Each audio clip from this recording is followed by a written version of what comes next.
on va faire une séance avec un professeur de voix, un coach, un philosophe, qu'est-ce qu'on peut dire d'autre? Un bûcheron, un sportif de haut niveau et un ami très cher, c'est ça le plus important.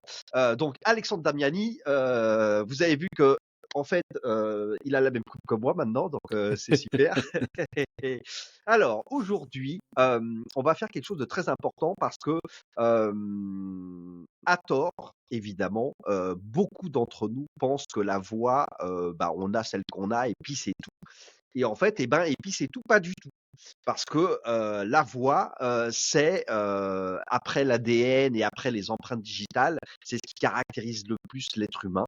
Et c'est pour ça que d'ailleurs, je peux ouvrir une petite parenthèse. Je ne déconne pas avec le clonage de la voix avec l'IA et moi-même qui utilise l'IA tous les jours dans plein de choses, dans mon travail, je me refuse de cloner ma propre voix pour générer du contenu. Il n'en est pas question, c'est mon identité et donc c'est quelque chose qu'il faut soigner. Alors je reviens à la voix dans un truc de tous les jours qu'on utilise, c'est la communication avec autrui et dans un cadre business, dans un cadre d'affaires, en tant que dirigeant ou pas d'ailleurs, eh bien la voix est la meilleure arme qu'on ait dans un truc qu'on appelle la négociation. Ah ah!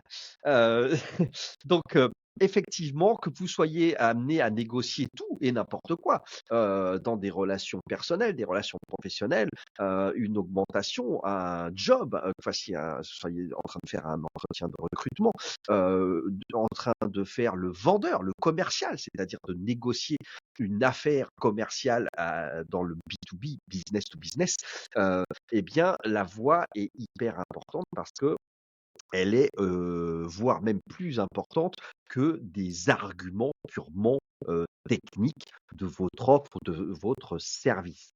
Donc, aujourd'hui, j'ai demandé à mon cher ami et coach, Alexandre, de nous faire un focus, un topo sur, effectivement comment la voix, peut, nous aider à, être en fait, un négociateur hors pair. Alors sans aller jusqu'à, Voss avec "Ne coupez pas la poire en 2", ce négociateur du FBI, dont je suis assez d'accord d'ailleurs. Il y en a marre de couper la poire en 2. Couper la poire en 2, il y a pas pire argument, c'est souvent d'ailleurs on tombe dans ce piège, hein, Alexandre. Souvent on est là: «Ouais, bon allez, on va couper la poire en 2». Que dalle! On coupe pas la poire en 2. Coupe pas la poire en 2. Bon allez, c'est n'importe quoi. Je donne la parole à Alexandre parce que moi, je ne parle pas bien comme il faut. Alexandre, c'est à toi, c'est ton moment. Vas-y, négocie-nous la tronche. Bonjour Patrick et bonjour à tous les auditeurs et à tous les spectateurs.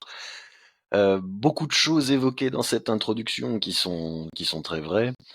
Aujourd'hui, on se focalise pour un premier temps sur la négociation Yes. et je suis assez d'accord avec tout ce que tu as dit évidemment.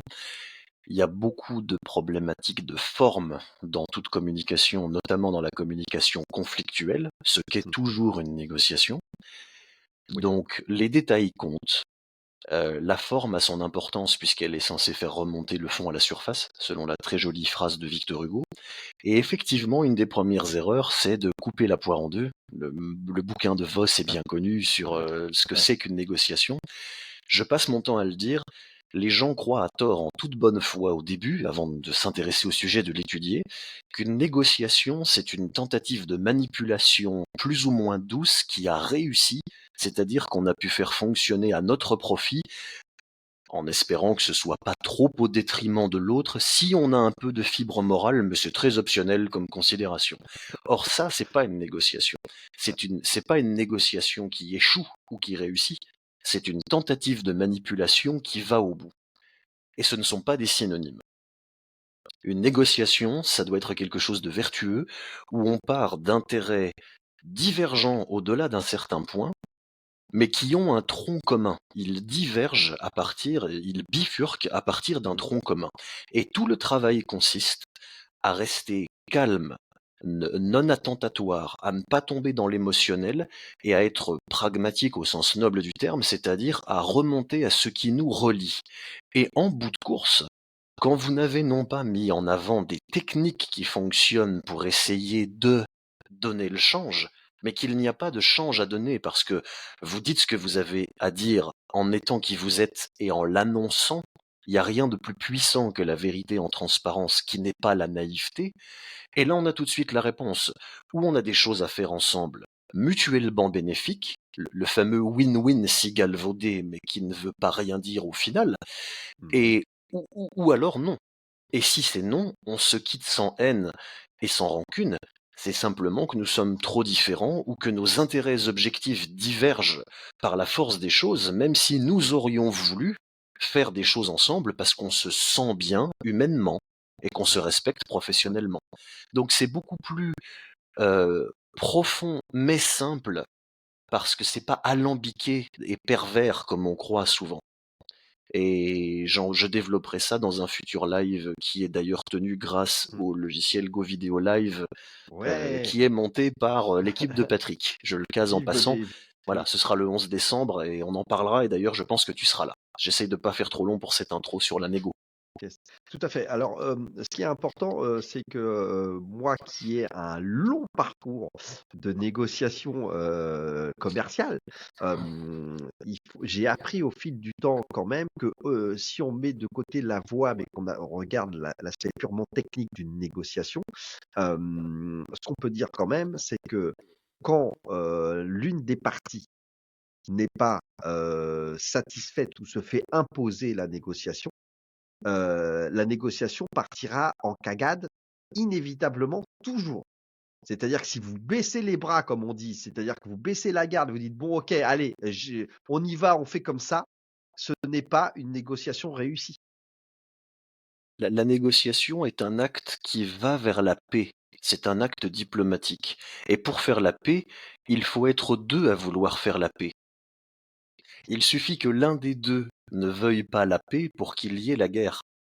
Donc une négociation forcée, c'est une contradiction dans les termes. Ça veut dire Mmh. que l'un des deux a envie d'aller au conflit parce qu'il pense qu'il va gagner ce conflit. Et quand on pense qu'on va gagner, on ne signe pas un traité, on fait la guerre et on gagne. C'est ça. Faut aussi être très clair, hein. Il y a pas de, c'est assez rare, hélas, même si ce sont de beaux moments humains, d'avoir des amitiés et des sentiments humains qui font qu'on peut faire du business en ayant ça en plus. En général, quand, à tort ou à raison, je n'en juge pas moralement, mais je constate comme tout le monde qui n'est pas un bisounours et qui n'a pas 20 ans que dans le monde des affaires, quand quelqu'un peut passer en force en toute impunité, hélas moralement, mais de manière compréhensible, même si on ne le cautionne pas, compréhensible pragmatiquement, il le fait. On ne négocie que lorsqu'on y est contraint. Mais on peut y être contraint par la force des choses, par l'environnement, par la nécessité économique, mais aussi par sa propre morale. Il y a des gens qui ont le choix entre la guerre ou la diplomatie, et qui choisissent la diplomatie alors qu'ils pourraient gagner la guerre. On l'oublie trop souvent. Donc l'humain a son importance. La négociation n'est pas une baguette magique de grands manipulateurs. Elle a cette aura auprès de Margoulin parce qu'il y a beaucoup de fantasmes qui se mettent sur cette discipline, mais elle n'est pas elle n'est pas le synonyme d'une faiblesse. Ça n'est pas du tout je ne peux pas aller au conflit sinon je serai sûr de perdre donc je négocie. Ça c'est pas une négociation, c'est une abdication Ouais. devant une Ouais, force ouais, supérieure. Et on ne négocie qu'à force égale par définition. bien sûr. Mais en plus, pas alors, avant de basculer sur tout le côté non verbal, dont fait partie la voix, alors pour le coup, c'est n'importe quoi ce que je viens de dire, parce que la voix, il y a pas Oui, plus ouais. verbal que la voix. Mais, ce que Ça, je je veux suis dire par pas là, sûr. c'est que dans une négociation, il y a tout le côté attitude non verbale et on Hmm. va voir, ensemble que, les sentiments qui nous parcourent au cours d'une discussion ont un impact immédiat sur la voix. On peut partir en voix de tête parce qu'on est stressé, on peut avoir la voix tremblotante. Il y a plein de, il y a la voix malheureusement, pour ceux qui s'y connaissent un minimum, est un détecteur à situation, à voir si tu es en stress, mensonger, etc. Mais avant de passer là-dessus, ce que je voulais dire, c'est que ne mettons pas toujours le terme ou la dimension de négociation dans une relation conflictuelle. J'ai négocié au cours des 25 dernières années pour, allez, plus de 30 millions d'euros de contrats divers et variés. La négociation était parfois et souvent très neutre. C'était uniquement une négociation de termes sur lesquels il n'y avait pas de guerre, pas de conflit. On était juste en train d'expliquer comment fonctionnait le protocole ou le service, et cetera, et c'était une négociation, une discussion sur les termes, la mise en œuvre, et donc, c'était pas toujours, loin s'en faut, quelque chose qui était conflictuel. Ce n'était pas un problème.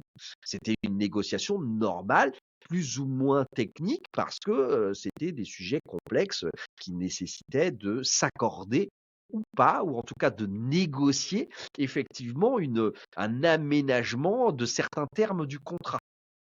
Tu as raison de le préciser, parce que quand j'utilise le mot conflictuel, il n'est pas synonyme de agressif.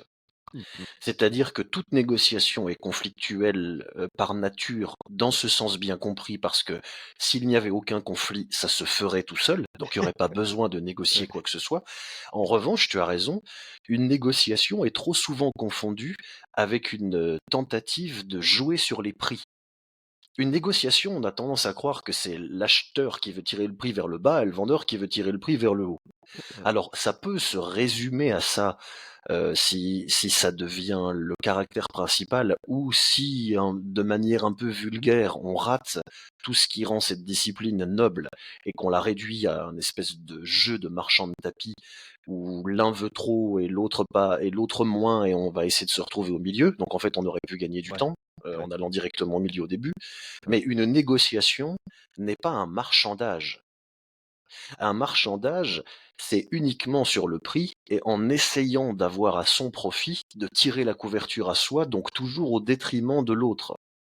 Il y a toujours une composante morale discutable dans un marchandage. Une négociation, c'est là où je te rejoins totalement, c'est quand on a décidé d'un niveau de confiance suffisant avec la personne et qu'on s'entend sur les prix.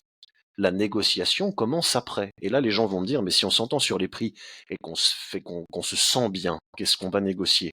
Mais eh, on va négocier tout ce qu'il y a autour. Et Mmh. c'est ça qui est vraiment important. C'est selon quelle modalité allons-nous faire les choses? Sur quelle durée? C'est ça. Quelles sont les implications?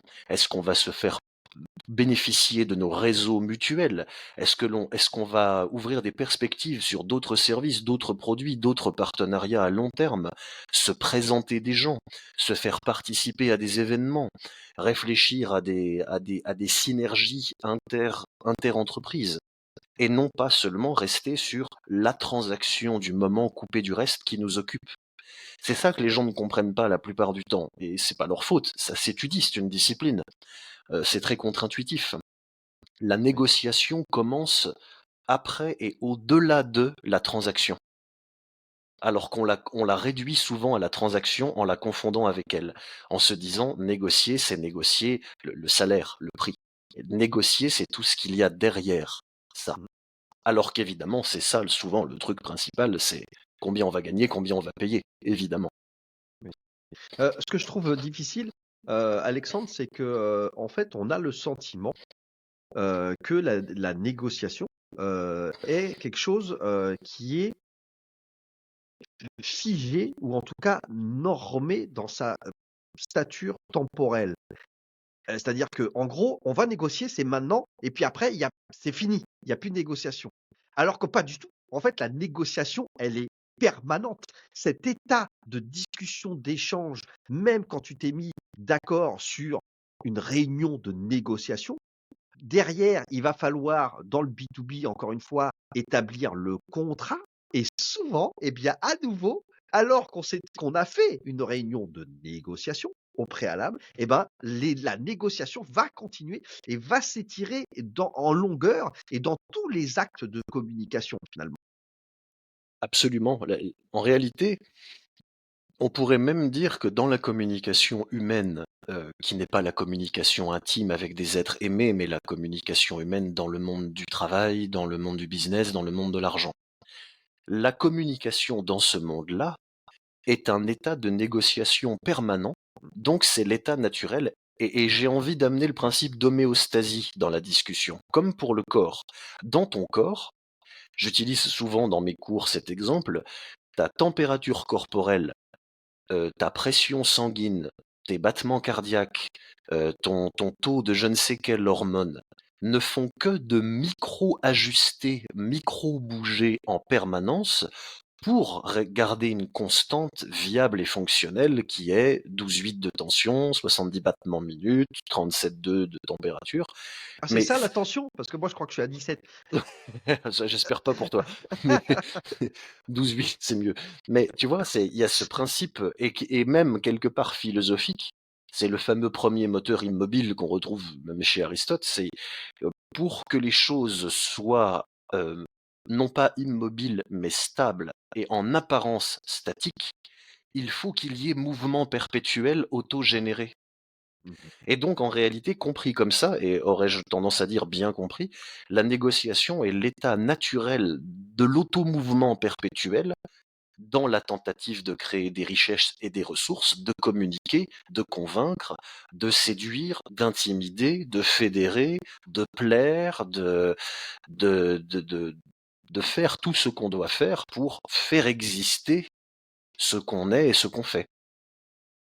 Alors, Alexandre, la problématique, autour de la voix, c'est que si je prends le sujet de la négociation, notamment commerciale, la plupart des gens, en fait, prennent en considération uniquement leur qualité, je dirais naturelle de commercial, leurs compétences techniques sur la vente et cetera, et ne se disent pas une seconde en général que leur voix, a une importance dans le truc. C'est en gros: «Je connais mon sujet, allez, je suis un commercial, je vais faire mon taf» et puis, en gros, personne ne prépare sa voix, ne se prépare, même, peut-être psychologiquement ou autour de ça, alors qu'en fait, ça peut avoir un impact, très important. La position de sa voix, le jouer avec les silences, ça, c'est des techniques aussi, hein, en général, les mauvais négociateurs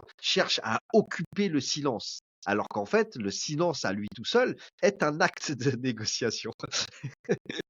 Très vrai. C'est très vrai. Et tu mets le doigt sur quelque chose. Euh, on, on sait tous, ou on croit tous comprendre, c'est-à-dire avoir en nous, au sens étymologique, que la communication est avant tout non verbale, et parce que c'est tellement su et tellement dit et que ça paraît tellement évident, on l'oublie tous. Elle est là, l'ironie. C'est qu'effectivement, comme je dis parfois dans mes cours, pour faire un peu réagir les gens, mais c'est très vrai, c'est pas de la provoque gratuite, 9 fois sur 10, quand vous échouez dans une négociation, c'est simplement parce que le type en face trouve que vous avez une gueule de salaud. Il n'a pas confiance. Et par quoi ça passe? Le regard, la dégaine, l'habillement, la posture, la voix, et, et c'est un peu irrationnel. Euh, Quelqu'un qui aurait une phobie des chauves, on est mal barré pour On négocier. on Tu est vois. très mal barré, ouais. Mais Ouais. je plaisante, mais c'est un ensemble général. Vous pouvez être En même temps, gros. Alexandre, c'est moins pire que d'avoir la hop. Oui, ben non, mais tu vois, ça dépend ce à quoi les gens sont sensibles, mais surtout si tu es à l'aise avec toi-même. Et là, je fais un lien même, je salue un confrère voix off qui est Pierre Mauboucher, qui, quand il dirige des voix off en tant que directeur artistique, dit toujours: ne vendez jamais rien, ce n'est pas votre boulot, c'est le Mmh, boulot du DA, du mmh, concepteur-rédacteur, des gens en marketing. Vous devez raconter l'histoire qui c'est va ça. avec les Mmh, images, c'est votre travail de vocaliste. mmh. À la seconde où vous commencez à vendre, ça va s'entendre et ça va provoquer une réaction de défense légitime qui est: j'ai rien demandé et on veut me vendre un truc C'est ça. dont sûrement j'ai pas besoin parce qu'on veut juste me prendre mon pognon. On est en train de me faire la déballe, On ne revient pas de ça. ouais, On ne rattrape jamais ça. Quand mmh, quelqu'un n'a plus confiance ou n'a pas confiance parce que vous êtes un inconnu et qu'il s'est fait une idée sur votre dégaine, votre voix, votre regard, votre costume, avant même d'avoir écouté votre argumentaire, ça ne se rattrape pas. On peut trouver ça horriblement irrationnel, ou au contraire très humain et logique. Quoi qu'on en pense, c'est ce qui se produit. Donc ne pas en tenir compte fait que toutes les autres qualités, et là est l'ironie que nous Sont pouvons avoir, effacés. Ouais. elles n'auront pas le temps de servir. Et donc c'est vraiment important. Parce qu'effectivement, je plaide un peu pour ma chapelle, mais parce que c'est la vérité, quelqu'un qui souhaite vendre au mieux ce qu'il a à vendre, et qui est sûr de ce qu'il fait, et qui dit la vérité, et qui met tout son cœur dans son travail, on va réagir à ce qui émane de lui avant de réagir à ce qu'il fait. Avant qu'il ait eu le temps de faire antichambre pour passer un entretien, pour ainsi dire, il faut qu'on ait eu envie de lui faire antichambre. Donc il faut provoquer l'envie de démarrer une communication avant de rentrer dans le rationnel des arguments logiques de la communication. Pour que ce qui se passe dedans puisse faire son impact, il faut qu'elle ait eu lieu par définition. Donc il faut provoquer le avoir lieu. Et là, c'est beaucoup de formes, ou plus exactement beaucoup de formels. Évidemment, on n'arrive pas en se présentant d'une manière qui peut être retournée contre nous. Ça implique aussi que nous avons la responsabilité de notre hauteur de voix, de notre contrôle de notre respiration, Oui. qui traduisent et qui trahissent le contrôle de nos émotions. Si je me mets à parler comme ça, Patrick, est-ce que tu vas avoir envie de m'acheter quelque chose si tu me connais pas? Ou est-ce que tu vas te dire, attends, c'est un petit peu bizarre que ce mec ait l'impression d'être sous cocaïne. Pourquoi il veut absolument me vendre son truc? C'est un crevard, il a faim, qu'est-ce qu'il y a? C'est Ça, immédiat. c'était moi avant ça. C'est, on l'a tous fait. Et le pire, mais je vais aller au bout du raisonnement. Le pire et le plus cruel, c'est qu'il y a des gens qui peuvent être honnêtes, travailleurs et avoir créé un produit de qualité, et parce qu'ils sont des gens émotifs, ce qu'on pourrait trouver touchant et même charmant dans la vie privée, devient une guillotine dans la vie professionnelle, parce qu'on peut se dire trop souvent, Mmh. celui-là, il me paraît trop fébrile, je prends pas le risque, j'y vais pas. Alors que si on était passé outre, on aurait découvert quelqu'un à qui on peut faire confiance malgré les apparences premières contre-intuitives, mais qui peut se permettre de prendre le risque de faire ça en tant que vendeur aujourd'hui? Et quels acheteurs aujourd'hui se disent, tous les signaux sont au rouge, tous les red flags, comme on dit, mais je vais quand même prendre le risque d'aller au-delà. Je suis C'est un mortel. parfait, Alexandre, je suis un parfait, cobaye pour ce que tu viens de raconter, Mmh, et je voudrais ajouter quelque chose, qu'on soupçonne pas et que je ne soupçonnais pas, avant de t'avoir rencontré. C'est que la voix, le travail sur la voix, notamment dans ce sujet qui nous occupe, qui est la négociation, n'est pas seulement la notion du son, n'est pas seulement je sais pas comment je pourrais dire ça. C'est-à-dire que toi, tu fais travailler et tu considères comme étant partie prenante à 100, également le rythme, également la vitesse d'élocution, bien sûr. l'élocution elle-même, la prononciation. C'est-à-dire qu'à tort, on est en train de vous essayer de vous faire une petite leçon sur la voix, l'importance de la voix dans la négociation, mais il faut avoir à l'esprit que la voix ne se rapporte pas uniquement à la sonorité. Ce n'est pas ça. La voix, c'est la vitesse, l'élocution, enfin, tout ce que tu vas nous expliciter. Et je disais que j'étais un parfait cobaye parce que je suis un homme relativement passionné et la passion entraîne une vitesse d'élocution qui est beaucoup trop rapide, une non-maîtrise de la tonalité, de la hauteur de voix, parce qu'on est pris par l'entraînement, la passion, on veut convaincre absolument. Et la tonalité qu'on va adopter n'est pas du tout celle qui fait convaincre en plus. Donc il y a toutes ces choses-là et donc je voudrais pas voilà, je voudrais qu'on ait conscience que quand on dit travailler sa voix, parler sa voix, la voix est un organe de négociation majeur. Ce n'est pas seulement ce qu'on entend, ce n'est pas que le son, c'est tout ce qui va autour et avec. Complètement. Et ce n'est qu'une remise au goût du jour moderne de quelque chose d'ancestral que j'explore régulièrement avec mes clients. C'est dans le manuel de la rhétorique d'Aristote déjà. La rhétorique se compose de 5 étapes dont l'élocution et la diction l'éloquence et la diction sont 2 étapes distinctes et ne sont que 2 étapes. L'éloquence, c'est l'étape 3 et la diction, c'est l'étape 4. Il y a 2 étapes avant et une étape après.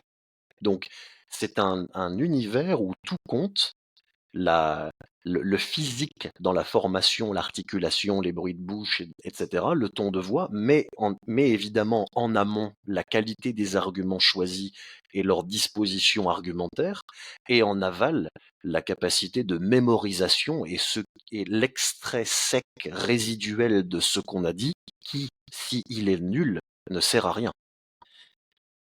En réalité, c'est complexe mais pas du tout aussi mystérieux que ce que l'on croit.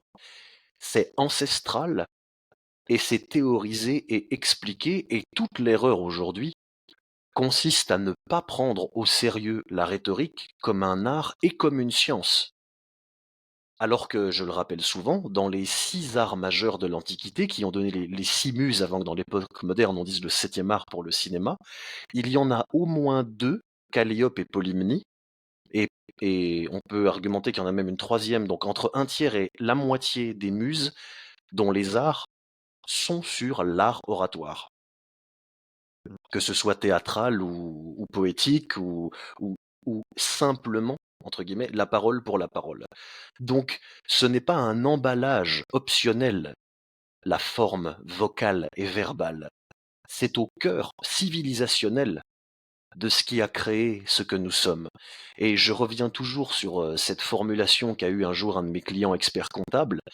Il me disait, tu vois, c'est fou, les 2 choses les plus importantes dans la vie pour y arriver sont peut-être ta discipline et ma discipline, l'éducation financière et l'art oratoire, et ce sont les 2 choses que l'on n'enseigne pas ou que l'on n'enseigne plus à l'école. C'est ça. Et j'ai envie de dire, tout est dit. Ouais. Et c'est vrai qu'on a un vrai sujet autour de ça. Oui, Ce qui, d'ailleurs, me fait, Alexandre, m'emmène vers un sujet qui est que avec cette, arrivée de l'IA massive, l'importance de la voix, devient, je dirais, elle était déjà incontournable, mais on se rend compte à quel point finalement, les IA sont performantes en matière d'algorithmes, de probabilité, de statistiques. Les fameux LLM, les larges langages modèles, sont puissants, mais finalement, ont énormément de mal à restituer ce qui fait notre humanité, c'est-à-dire la voix finalement. C'est probablement un des arts, comme tu dis, un des arts, oratoires, qui est, malgré ce qu'on peut penser, le plus difficile à recopier ou à remettre sur pied, et malgré les mastodontes qui sont en train de naître, les gens en ont entendu parler peut-être, comme des gens comme Eleven Labs et compagnie, on est sur, de la bouillie de restitution de voix, et c'est très compliqué de faire travailler les voix à une IA. je ferai cette comparaison.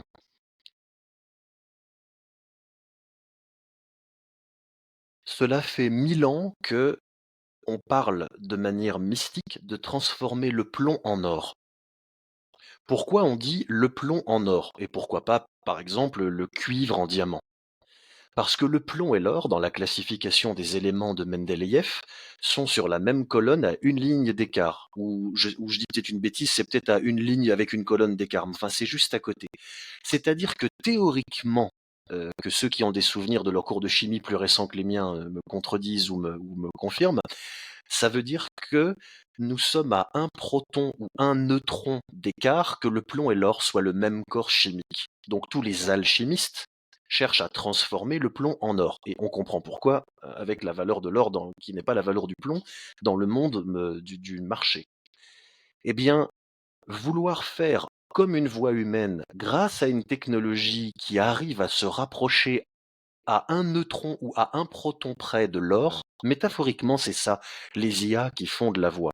Une IA aujourd'hui elle comprend toutes les 5 étapes d'Aristote, le choix des arguments rationnels, leur Mmh. exposition logique et itérative avec une notion d'analyse, synthèse et de concaténation, la voix de moins en moins robotique avec une certaine éloquence, pas tout, des fois même à l'oreille, on n'arrive pas trop à savoir si c'est humain ou pas, ou sur des petits détails, la Hein, hein, diction qui devient de mieux en mieux, et très le bien. cinquième élément d'Aristote, la memoria, c'est-à-dire le souvenir de ce qu'on a dit, qui peut tout à fait être pertinent, et là aussi.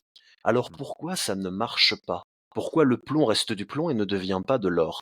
Parce qu'une IA ne crée pas. Ça, c'est même toi qui me l'as expliqué techniquement, c'est ta zone de génie. Oui. Une IA est une énorme machine Mmh. à concaténer, à trier et à lier logiquement entre elles des choses déjà existantes. Elle ne sait pas avoir une idée nouvelle qui est iconoclaste et qui a une autre idée que ce qui existe déjà C'est pour ça. créer quelque chose de nouveau. L'idée même de la création Mmh. l'idée, si tu demandes: «Donne-moi la définition de la création», la réponse, c'est des algorithmes. C'est pas une réponse, sociologique, anthropologique. C'est C'est pour ça. c'est une C'est réponse d'algo, c'est des maths, c'est mmh. des probabilités, c'est des statistiques. En réalité, c'est pour ça que je suis pas très inquiet, pour les gens qui sont dans ces professions parce que plus il va y avoir d'IA et plus cela va être visible qu'une vraie voix humaine qui sait faire ce qu'il y a à faire pour être un bon comédien, un bon narrateur, un bon conférencier, un bon vocaliste en général, Mmh. plus ça va se voir. En revanche, il est vrai que des choses qui étaient faites, de manière un peu, robotique, un peu médiocre, qui sont remplaçables par une machine, en tout cas, ça s'argumente, mais du point de vue de celui qui paye, du point de vue du client, il se dit, à tort ou à raison: «Filons ça à une IA, on fait des économies et les gens achèteront quand même». Donc finalement, avant que la technologie IA existe, on gaspillait de l'argent à faire bosser des comédiens. Puisque le jour où la technologie existe, la voix robotique, bah, ça passe, on s'en fout pour vendre de la lessive. Je dis pas que c'est ce que je pense ou qu'ils auraient raison de le penser. Même profondément, pour être honnête, je pense que c'est faux. Mmh. Mais je peux pas empêcher que des gens dont c'est pas le métier, pas la sensibilité et qui ont d'autres préoccupations ou qui font l'erreur intellectuelle de penser ça, le fassent. Ils le feront, ils le font déjà. Et donc oui, ça va tout bouleverser, pas que pour des bonnes raisons. Mais pour le dire simplement, croire que c'est facile, ça va se faire en 1 heure d'apprendre la voix, d'apprendre la négociation, ou qu'une IA peut faire ce que fait un bon comédien qui va te faire vibrer et qui va t'émouvoir. Ça, c'est vraiment la pensée de quelqu'un qui n'a jamais mis 1 heure les pieds en studio. Parce qu'il suffit de faire 1 heure de session dirigée d'apprentissage avec n'importe quel comédien, metteur en scène DA, pour se rendre compte, comme tous vous me l'avez fait, comme tu me l'as fait, comme c'est normal de le faire, pour se rendre compte et dire: «Oh la vache, il y a tout ça, à connaître, à comprendre, mais alors c'est un vrai métier, il faut 10 ans, il faut» oui, et oui, Hein, donc je hein, suis pas inquiet pour ça, si tu veux, pour ces ouais, histoires d'IA. on est c'est je suis assez d'accord et encore une fois, je pense que, c'est en pratiquant qu'on s'en rend compte. Il s'avère que, moi finalement, je peux en témoigner. Hem, les apprentissages que je fais avec toi concernent des sujets de podcast, de narrative audio pour les livres que j'écris et donc au départ n'étaient pas, focus ou liés à l'univers de la négociation ou l'univers de la prise de parole. Où moi, comme un gros lourdeau que je suis, un peu extraverti, je me disais: «Bon allez, c'est bon, ça va, je sais faire, ça fait, j'ai 51 ans, donc ça fait, hein, d'accord, ça fait 51 ans que je me débrouillasse comme ça et ça va bien». Mais j'ai pu constater effectivement, que mes cours et mes apprentissages sur le travail de la voix pour le podcast me servent et me servent aujourd'hui dans les relations de tous les jours. Les relations personnelles, les relations professionnelles et la partie justement négociation qui évidemment, moi, me concerne au plus haut point puisque je reste un dirigeant, un chef d'entreprise qui qui passe son temps à, avoir des échanges commerciaux, avec des clients et donc j'ai pu mesurer à quel point, si tu veux, cette discipline et j'insiste encore, qui n'est pas du tout uniquement la voix, c'est pas l'audio, c'est pas le son. C'est, quand on fait des cours avec toi, on travaille, beaucoup plus que la voix elle-même, puisque la voix, c'est la négociation, elle est psychologique, elle est mentale, Oui. elle est la tonalité, elle est sonore, elle est la diction, La elle est la voix n'est vitesse, elle est oui, toutes ces choses-là. la voix n'existe pas dans le néant, Mmh, suspendu en l'air, coupé du tout. C'est mmh, pour ça mmh, que je peux pas donner des tips et des astuces, sinon je oui, serais un escroc. I Si on ne fait qu'appliquer des techniques vocales pour la voix, on pense que la voix est une chose coupée du reste qui peut se travailler à part, et je le dis souvent, même je le formule comme ça, si vous ne changez pas votre être au quotidien, vous ne changerez pas votre voix. Si vous ne changez pas votre alimentation, votre hydratation, votre gestion du stress, du sommeil, votre perception des choses, votre posture, votre respiration, la voix qui est produite par votre corps ne changera pas si votre corps et votre esprit qui sont connectés n'ont pas changé. Ou alors vous faites semblant et vous apprenez des techniques de ouais, surface pour faire semblant un moment. Et ça trouvera donc ses limites et ça vous reviendra en contre-feu dans les dents parce mmh, qu'après, bon courage pour expliquer aux gens que ce n'était pas de la manipulation, un faux semblant et un tour de farce et attrape ponctuel. Bon courage pour prouver votre honnêteté. C'est vraiment ça. À ta décharge, ceci dit, et à la décharge de tout le monde, il est complètement logique qu'on ne comprenne pas la portée de la chose quand on débute et que ça n'est pas son métier, et je ferai le même parallèle que pour le sport. On peut croire à tort que le sport de haut niveau, c'est comme le sport qu'on fait nous quand on est sportif, mais poussé plus loin. Alors qu'en fait, c'est totalement différent, c'est d'une autre nature. Mais visuellement, si toi tu cours tous les matins 10 bornes, tu fais visuellement la même chose que Usain Bolt, mais en moins poussé. Et donc tu te dis que si tu pousses la jauge, tu vas peut-être atteindre, pas son niveau, mais jouer dans la même sphère. Et en fait, il y a pas, j'allais dire c'est à éclater de rire, mais c'est pas méprisant, c'est que mmh, c'est pas idiot de penser ça, parce ouais. que tout y amène. Et après, il y a sauter dans le grand bain de la réalité et devenir sportif de haut niveau et voir ce que c'est qu'un entraînement de sportif de haut niveau. Et on se rend compte que ça n'a aucune commune mesure, même si on met toujours des baskets et qu'on met toujours un pied devant l'autre pour faire une action qui s'appelle courir, ça n'a aucune commune mesure physique, psychologique, mentale, sociale, alimentaire que ce qu'on croyait. Ça n'a rien à voir avec ce qu'on faisait Je nous suis assez à d'accord. notre niveau de monsieur tout le monde qui se bouge et qui va quand même 5 fois par semaine, à la salle. C'est ça le truc. Et pour la voix, c'est pareil. L'autre métaphore, qu'on pourrait utiliser pour expliquer cette différence dans la perception, de la voix, c'est tout ce qui touche, à la conduite. Combien de gens te disent: «Oh mais c'est bon, allons on va faire un karting, Très vas-y, bon exemple. je conduis bien». Mais tu conduis bien, mais par rapport à un pilote, gars, mais tu pas C'est compris en ça. fait. C'est tu conduis bien quoi? Exactement. C'est exactement ça, c'est un très bon exemple. C'est, C'est passer son permis ne fait pas de toi Sébastien Loeb, parce que Sébastien Loeb ne ferait que faire ce que tu as fait au permis, mais un peu plus vite, un peu plus souvent, un peu mieux. c'est ça. Non, non, non, la différence n'est pas quantitative, Mmh mh, elle mmh est mh. avant tout qualitative, avant d'être quantitative. Ce n'est pas la même nature. Et c'est pour ça qu'il y a des gens qui s'en sortent bien, qui parlent bien, qui évidemment ont du charisme, ont de l'intelligence, ont du bagou, ont de l'expérience de vie. Ils arrivent à créer de l'argent, ils arrivent à vendre, ils arrivent à parler, mais ils ne sont pas professionnels de la voix. Et quand ils s'y intéressent, ils découvrent tout un La univers. dimension, ouais, la dimension. Mais je le dis aussi souvent comme ça pour ne faire culpabiliser personne. Même Céline Dion, au bout de 30 ans de carrière, a toujours un coach vocal et fait Tout à fait. toujours des exercices de base 1 heure tous les matins. En réalité, meilleur on est dans une discipline à un niveau professionnel, et plus longtemps on fait chaque jour le travail de base avant de commencer son travail à son niveau. Mmh mh, C'était mmh. Éric Lebray, que je salue, un collègue comédien vocal, qui disait dans le dernier live qu'on a fait tous les deux, toi et moi, la semaine dernière, à un haut niveau, les vrais musiciens qui tiennent la route, professionnels, qui en vivent et qui ont un haut niveau, ils ne commencent pas à jouer de leur instrument avant d'avoir fait 2 heures de gamme. Ce qui peut être frustrant et routinier, et c'est là qu'on perd 90% du public, mais intuitivement, tu pourrais te dire, au bout de 20 ans de musique, 4 heures par jour, c'est bon, tu peux y aller cash. Pourquoi tu vas faire do, ré, mi, fa, sol, la, si, do pendant 2 heures? Mais c'est justement parce que tu Ouais, continues à faire do, ré, mi, fa, sol, la, si, do pendant 2 heures tous les jours avant de faire quoi que ce soit, que tu as le niveau que tu as et que tu es qui tu es. Et c'est ça qui, encore une fois, c'est très philosophique, renverser l'apparence première pour trouver la vérité, parce que l'apparence première, elle n'est pas un mensonge, mais elle n'est jamais la vérité. Il faut aller creuser plus loin.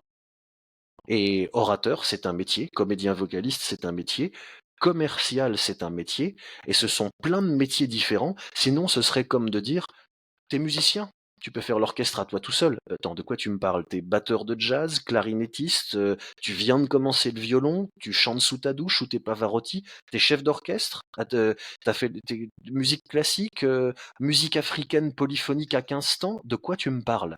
Ah, mais moi je voulais juste dire de la musique en général. Bah oui, mon garçon, je comprends, mais ça n'existe pas. C'est une simplification parce que c'est plus confortable pour les manipulations conceptuelles d'avoir un mot valise et un grand chapeau sous lequel on peut mettre plein de trucs. Mais dès qu'on arrête d'être simplement consommateur passif qui discute et qu'on devient acteur à volonté professionnelle qui met les mains dedans, tout ça explose. Il faut beaucoup plus de précision, de complexité et de prise au sérieux, non pas de soi, mais de la chose. Et là, ça n'a rien à voir. Et on découvre tout autre chose. Alexandre, on a introduit cette séance sur les histoires de la négociation et de l'importance de la voix dans la négociation.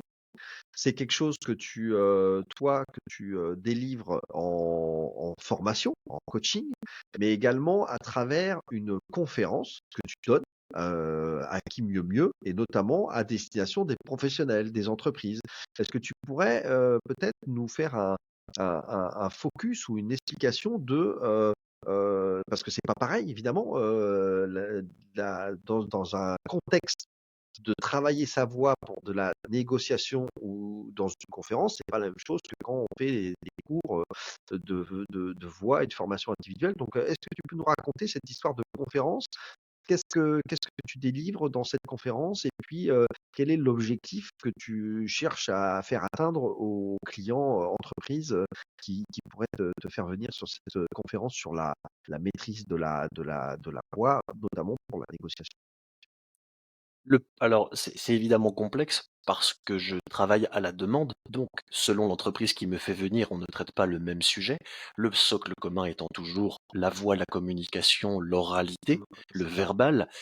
Mais il y a un point commun qui est, je vais vous éviter de perdre un argent que vous pourriez gagner, de perdre du temps et de l'énergie que vous pourriez économiser, parce que vous avez travaillé au niveau communicationnel en sous-optimal. On va optimiser, on va travailler, on va expertiser votre boîte à outils vocale pour que vous soyez au maximum performant, efficient là-dessus. Que vous ayez le moins de pertes en frottement possible entre votre énergie dépensée et la façon dont vous la présentez et la transformation en acte d'achat. Donc là, évidemment, ça intéresse tout le monde, à moins d'être complètement fou, présenté comme ça. Maintenant, ce qui est intéressant, et c'est là que mon métier devient passionnant, comme je le dis parfois, entre le résultat que vous voulez obtenir et ce qu'il faut faire et ce par quoi il faut passer pour y arriver, vous ne pouvez pas savoir et vous serez surpris et agréablement surpris et stressé et ça vous fera marrer parce que il faut faire des choses auxquelles vous ne vous attendiez pas, mais que moi je sais. Parfois, je fais travailler des techniques qui semblent ne servir qu'aux Ah chanteurs de oui, métal oui. à des gens qui vont être conférenciers en costume cravate devant un parterre devant un amphithéâtre. Pourquoi?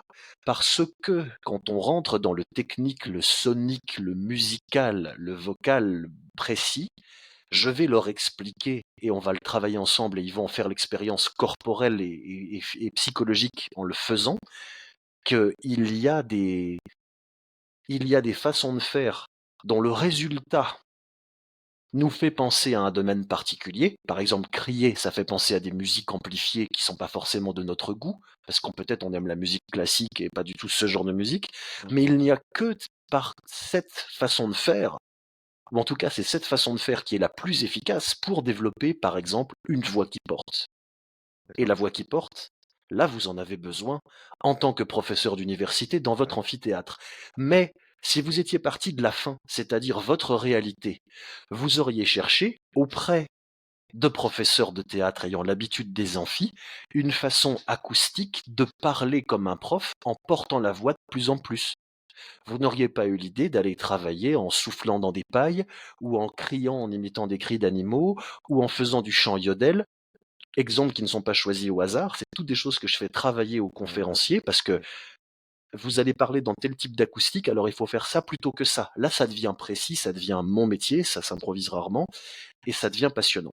Mais les gens sont hyper intéressés en général parce qu'ils se rendent compte, excuse-moi, du niveau de précision et du côté indevinable.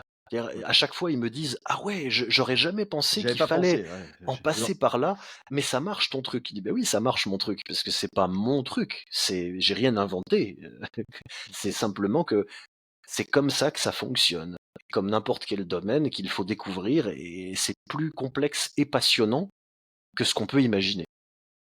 On peut considérer que même si, j'insiste parce que bon, peut-être on s'en rend pas trop compte, mais quand on te fait intervenir, sur une conférence sur, la négociation, auprès d'une entreprise, d'une assemblée avec des professionnels, il faut bien comprendre que toi, tu vas faire Bob l'éponge, mais sans le côté idiot de Bob. C'est-à-dire que J'essaye, oui. c'est-à-dire que tu vas assimiler et tu vas prendre en considération le contexte, l'environnement de l'entreprise, quelle est sa situation de marché, et cetera. C'est-à-dire, tu viens pas faire quelque chose de focus sur la technique de la voix.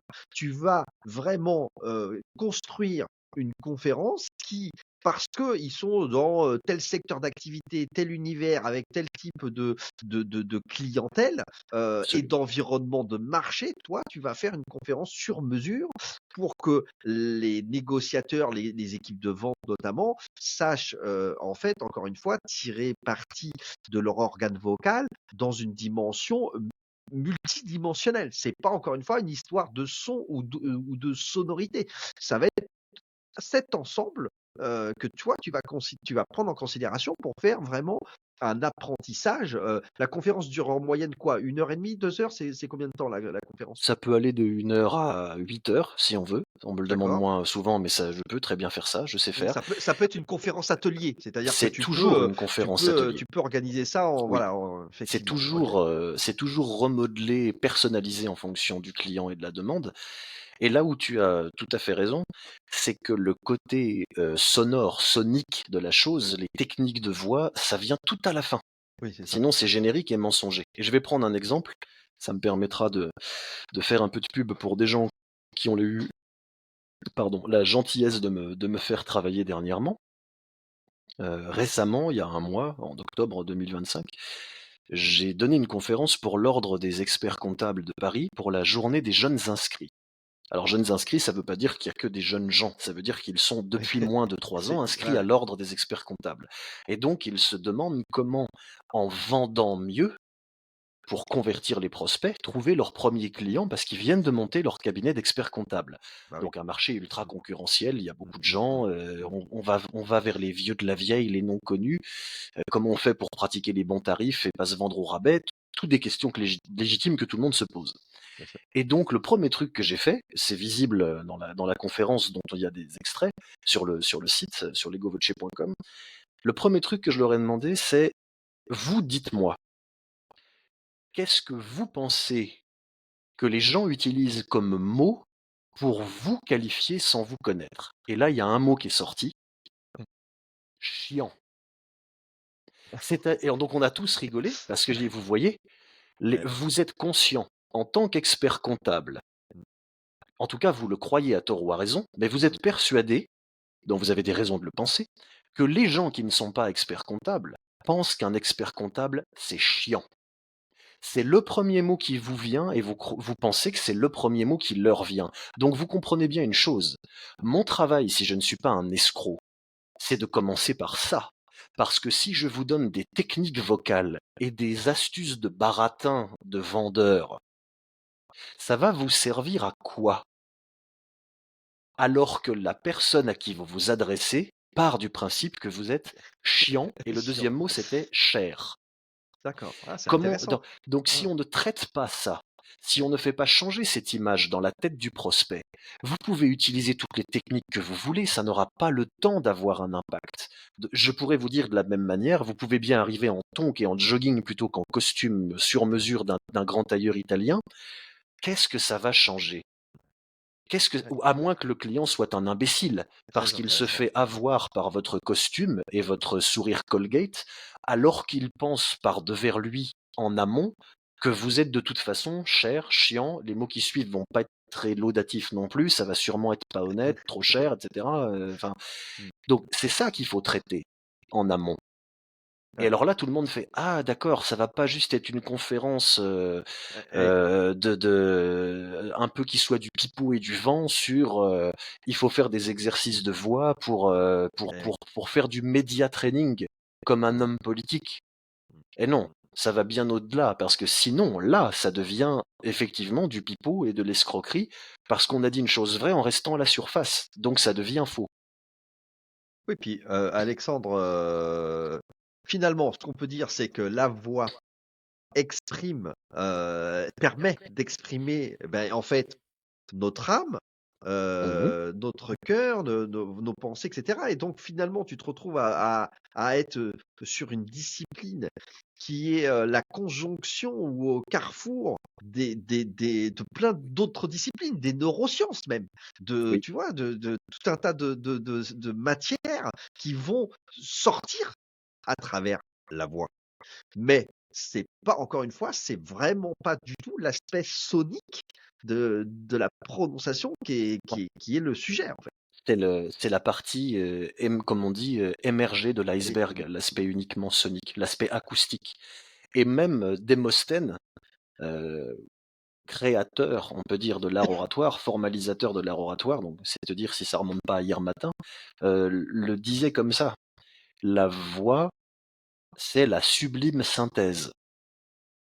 C'est le moment où ça sort et là, je vois quelque part, je vois vos failles, vos fissures, vos qualités, vos mmh mh. émotions, votre vision du monde, vos valeurs, votre rapport à votre femme, à vos enfants, à votre mari, à l'argent, à la difficulté, à la prise de risque, à la souffrance, à l'esthétisme, au code culturel. Je vois tout si je sais le lire, si je sais entendre ce qu'il y a derrière le simple son. Si je sais lire une partition, j'entends une symphonie, je n'entends pas que du bruit. Mais ça demande de se former. Je resterai sur cette métaphore. Il faut avoir fait quelque part une école de musique. Euh, il faut savoir comprendre ce qu'il y a derrière les voix. On voit beaucoup de choses chez les gens quand on sait analyser leur voix. Donc Ouais. c'est un bouclier pour soi et c'est une arme, mais ce n'est pas une arme pour faire du mal à quelqu'un d'autre. C'est une arme pour détruire ce qui détruit nous-mêmes, l'autre et la relation entre nous. Détruire les faux semblants, détruire les peurs, détruire les malhonnêtetés, détruire les mauvaises intentions. C'est ça. Il n'y a rien de plus important que d'avoir une arme parce qu'on est à la merci du destin et des méchants si l'on est désarmé. Mais il faut être très au clair avec ça. Ce n'est pas parce qu'on a une arme qu'on devient dangereux et potentiellement malfaisant. Parce que ça n'est pas l'outil, l'arme qui nous fait faire le dégât, c'est notre volonté. Mmh mh. Donc, il est important d'être armé quand l'on est quelqu'un de bien, pour le dire comme ça, ou qu'on veut l'être. Parce que arriver à la merci d'éventuels méchants armés en étant soi-même désarmé, ça n'est Désormais. pas du pacifisme, c'est de la peur ou de l'inconséquence. Tu sais, là, pour être un peu provocant, mais c'est une phrase que j'aimais bien chez un instructeur de self-défense que j'avais fréquenté il y a des années. Non, vous n'êtes pas pacifiste. Vous êtes trop gras pour courir et trop lâche pour combattre. C'est très différent. Je provoque un peu, mais c'était un trait d'humour, évidemment. Mais tu vois, c'est ça le truc. C'est il faut savoir argumenter, aller à la casse, convaincre, se faire contredire, et il faut prendre un certain plaisir à la joute verbale, mais cela devient stérile au moment où ça ne repose plus sur rien et où c'est juste du débat pour le débat façon homme politique à la télé. Ils en pensent pas un mot, tout est calibré, ils vont bouffer ensemble après alors qu'ils se sont envoyés des noms d'oiseaux pendant une demi-heure. Exactement. Mais ça a marché. C'est très méprisant, c'est très sale esthétiquement. Et ça a marché sur la ménagère de moins de 50 ans. C'est bon, elle va acheter notre truc, voter pour nous. J'ai du mal avec ça. J'ai du mal. Alors évidemment, je fais des généralités. Ils ne sont pas tous comme ça forcément. Bien évidemment, il y a de tout. C'est la complexité de l'humain. Mais tu vois, il y a réduire l'art oratoire à un outil de média training pour de la joute verbale, c'est vraiment c'est traiter le plafond de la chapelle Sixtine de graffiti, pour Oui, le dire comme ça. mais Voilà. oui, là, l'image, elle est forte. Et j'en parle avec passion parce que c'est au cœur de ma vie et je sais, et je vais être solennel juste pour finir, mais parce que c'est réel, je sais à quel point cela peut sauver des carrières, des santé, des mariages, des vies. Passer de avoir l'impression d'être incompris et maltraité par le monde et les gens parce qu'on n'arrive pas à leur montrer qui on est, on n'arrive pas à leur montrer notre boule de lumière. Passer de ça à y arriver, c'est pas un détail, c'est pas un réglage. Ça change vraiment tout et ça peut aller jusqu'à, et je pense à des exemples précis où j'ai eu un rôle à jouer et c'est ma grande fierté de toute ma vie professionnelle. Oui, ça peut faire la différence entre la vie et la mort. Et ce n'est pas aller trop loin et être grandiloquent que de le dire. J'ai des gens à qui je pense en particulier.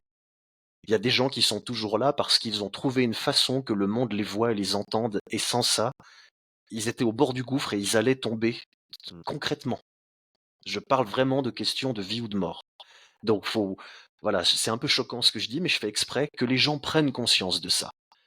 Moi, je plaisante pas avec ce que je fais, et je plaisante pas avec les gens qui viennent me voir pour ça. Je leur dois le mieux pour cette raison. Tu vois, je Et m'enflamme un peu en parlant, mais j'ai pas du tout envie d'ajouter quelque chose parce que c'est tellement vrai, c'est tellement vrai et effectivement, je sais pas si on a réussi à le restituer ici, moi je peux en témoigner, j'ai témoigné, pour toi, je continue à le faire. Effectivement, la voix, est encore une fois, pas du tout une question d'organe, qui génère du son. C'est pas ça du tout. La voix, c'est quelque chose qui est, encore une fois, totalement multidimensionnel. C'est ce qui, et comme tu dis, c'est ce qui va permettre vraiment de concentrer et de restituer finalement tout le reste.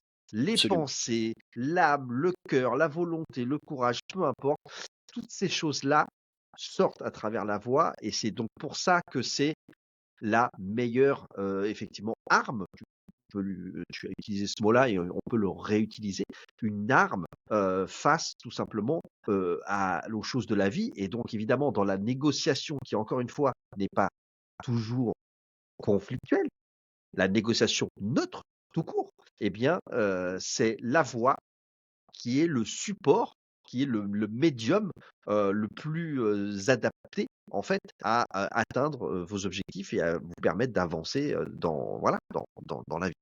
Ça, c'est ça qu'on peut faire et donc, Alexandre, je remets, en mémoire à nos auditeurs que, tu es capable d'intervenir sur, plusieurs sujets, heu, sur, la voix et encore une fois, sur les aspects de négociation. Ça peut être des cours, ça peut être, des cours individuels où là, je peux vous dire que vous passez des moments, assez incroyables, longs, de 2 heures, 3 heures, avec Alexandre et je peux vraiment témoigner que franchement, la négociation pour, votre futur, poste ou votre augmentation de salaire de l'entretien annuel de fin d'année, vous allez vous marrer, avant d'y arriver. Parce que je peux vous dire que vous serez là, vous serez en armure de titane, et votre interlocuteur, franchement, il vous fera plus peur du tout, parce que vous aurez parfaitement appris, à maîtriser votre voix, c'est maîtriser votre corps, vos émotions et vous verrez que ça fait des miracles et ça, c'est vrai. L'autre sujet, c'est donc la fameuse conférence sur la négociation. Oui. Alexandre, tu interviens avec grand plaisir et j'ai l'honneur de te représenter à travers l'agence de speakers Je ne perds jamais, dont tu fais partie. Et donc, tu proposes évidemment d'intervenir dans des conférences avec une spécialité sur la négociation. Pourquoi? Parce que, comme on vient de vous le raconter, ça touche vraiment à la voix, mais n'oubliez pas, considérez pas que vous allez obtenir des tricks des tips, des trucs, des conseils astuces, c'est bien plus multidimensionnel que ça. Vous avez un coach qui vient, prendre la température de votre entreprise, de votre environnement et de vos métiers même. Et je peux vous dire que, Alexandre, il sait aussi bien vous parler de nucléaire que d'expertise comptable, que de ce que vous voulez. Il n'y a pas de souci avec ça et je trouve que c'est important parce que ça veut dire qu'on aura, en fait des vrais outils, des vraies formations pour ses collaborateurs, pour qu'ils soient d'autant plus, meilleurs dans leur discipline métier, en fait, hein. Ça. C'est que ça sert vraiment à ça. Je ne vais pas vous apprendre votre métier, je ne le connais pas, c'est le vôtre, Oui. mais tout ce que vous allez m'expliquer de votre métier va me faire comprendre de quelle façon sur mesure pour vous faut-il que je transmette ce qui concerne la voix pour votre métier dans ces problématiques qui ne peuvent se traiter que de la bonne façon faite pour elles, passer un certain point très vite atteint de grandes généralités vraies un peu pour tout le monde. C'est ça l'intérêt. Et donc oui, ça prend la forme de conférences, ça prend la forme de cours particuliers en visio ou ça peut être même physiquement si il Mmh. y a je peux me Présentiel. déplacer, hein, ça peut être dans les devis évidemment. Tout est sur le site que tu as fait, très beau site legovoce.com qui a été fait par 72 heures chrono en 72 heures chrono. Hein, c'est pas un Heu, vieux site on WordPress que dit ce j'aurais qu'on pu fait, faire on fait ce qu'on moi-même. dit, hein, normalement, Oui, hein, c'est, et hein. on renvoie la balle parce que c'est vrai, hein, je fais un peu de pub aussi parce que c'est mérité. Donc oui, mmh, ça prend un peu de temps pour les gens dont ce n'est pas le métier, ça prend plusieurs mois, il faut étaler ça Mmh, parce mmh que mh. j'aurais envie de vous dire, si ça n'était pas le cas, ce serait suspect. Ouais, c'est ça. Parce que on parle vraiment de si les gens ne retiennent qu'une chose, je veux que ce soit celle-là, c'est une vraie discipline, une vraie science, un vrai art, c'est quelque chose qui doit être infusé en soi dans le temps pour l'emmener avec soi dans la vie.